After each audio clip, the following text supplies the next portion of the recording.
If you have large debts, such as student loan debt or medical debt or even credit card debt or another type of debt, you may be wondering if you should declare bankruptcy to get rid of all of these debts. And that's what today's video is about: whether or not you should declare bankruptcy, the types of bankruptcy, and how it will affect you. I am Tiffany Thomas with WealthyTiffany.com, and I help people become better with their money and learn to invest it to become financially free. And I myself have become better at managing my money and investing it in real estate and the stock market to achieve financial freedom at age 38 and become a millionaire at age 40. So hit that like button and the subscribe button, and we are going to dive right in. First off, I want to say personally that I feel like we should pay off our debts. We are the one that got into debt, and we should pay that debt off.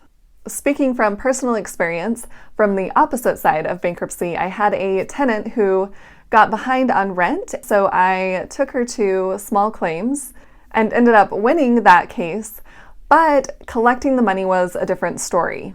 She decided to declare bankruptcy, and all of the other debts that she had are pretty much going to take priority over mine. I have learned my lesson since, and just as a side note, this is not deterring me from continuing to invest in real estate. I've had around 40 tenants so far, and only one of them has been bad. So I would say that is pretty good odds. All right, back to bankruptcy. I would say that in a small amount of very extenuating circumstances, should we declare bankruptcy? It should be more of a last resort.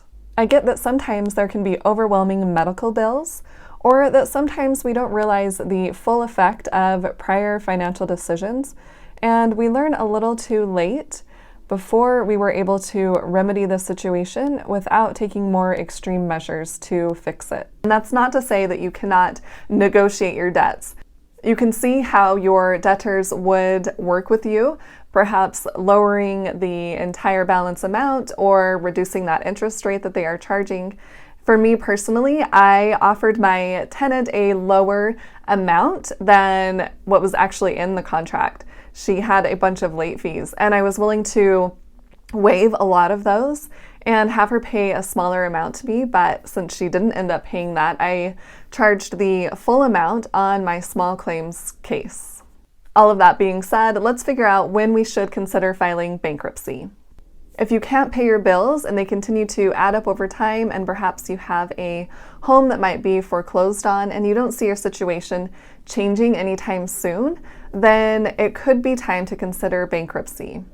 And let's figure this out mathematically. Let's take a look at your debt to income ratio.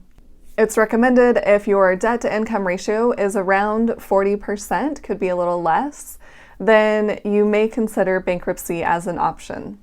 But if your debt to income ratio is lower than that and you just want to get your debt paid off, I do have a video about that, so I will leave a link above and below in the description, and you can check that video out. How do we figure out your debt to income ratio? We are going to take your monthly debt payments, so all of your debts that you're paying on each month.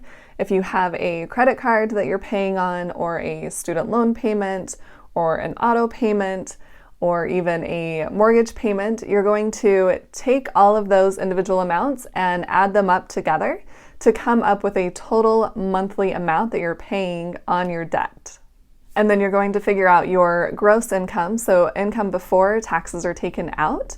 And if you know that annually, what it is for 12 months, then just divide that number by 12 to get your monthly gross income. For example, let's say your total debt payment is $2,000 once you've added up all of those individual debts together, and your monthly gross income is $5,000. Then you would take that $2,000, divide it by $5,000, which would give us 0.4, and then we're going to move that decimal over 2 places. So it would be a 40% debt to income ratio, which is around the amount that we could consider bankruptcy. And I want you to take note that we did not include all of our monthly expenses, our phone bill or our utilities, our insurance, all of the other expenses. So when you are figuring this out, realize that you do have other expenses that you need to pay. So if you figure up all of those expenses and they are more than what you can afford to pay, then that would mean you're not going to be able to pay down your debt over time. So really take into account that full financial picture, although we are calculating the debt to income ratio with just your debt payments. Now, which type of bankruptcy should you file? There are two main types, a Chapter 7 and a Chapter 13. Chapter 7 is a liquidation bankruptcy that wipes out most of your general unsecured debts, such as credit cards and medical bills, without the need to pay back balances through a repayment plan. In order to qualify for Chapter 7 bankruptcy, you must meet income requirements. If you make too much money, you'll have to file under Chapter 13 bankruptcy. Essentially, Chapter 7 means you're not creating a repayment plan to pay back any of those debts. And then Chapter 13 bankruptcy, on the other hand, results in a court-approved plan for you to repay all or part of your debts over a period of 3 to 5 years. Some of your debts may also be discharged or canceled because it does not require liquidating your assets, so selling off your car or other assets you may have. A Chapter 13 bankruptcy can allow you to keep your home as long as you continue to make the agreed upon payments. So Chapter 13 is a repayment plan of some of those debts. And that's what my tenant ended up filing, was a Chapter 13. So she had set up a repayment plan to repay some of her debts. But you want to make sure that you can actually afford those payments for the repayment plan, because you will be even in more trouble if you're not able to make those payments. And how much does it cost to file bankruptcy? Usually Chapter 7 is a little bit less than Chapter 13. From what I could find, the cost for a Chapter 7 can run $1,500 to $2,500, while a Chapter 13 can run $2,000 to $4,000. And those are just rough estimates. It really depends on where you live, and of course these costs can go up over time. Let's talk about a few advantages and disadvantages of filing bankruptcy. Some advantages of filing for bankruptcy include an automatic stay against creditors. Once you file, the court automatically issues this stay against any and all debt collection activity. So it doesn't actually cancel your debt, but it does suspend any debt collection proceedings until your bankruptcy case is complete. So that means no more calls or letters from debt collectors.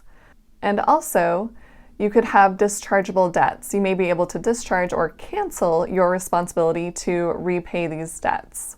Another advantage is bankruptcy exemptions might allow you to maintain ownership of your property after bankruptcy, so you may be able to keep your house.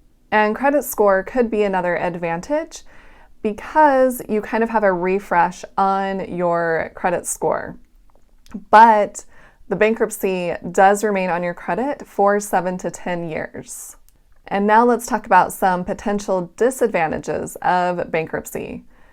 This could include loss of credit cards. So many credit card companies automatically cancel any cards that you hold when you declare bankruptcy.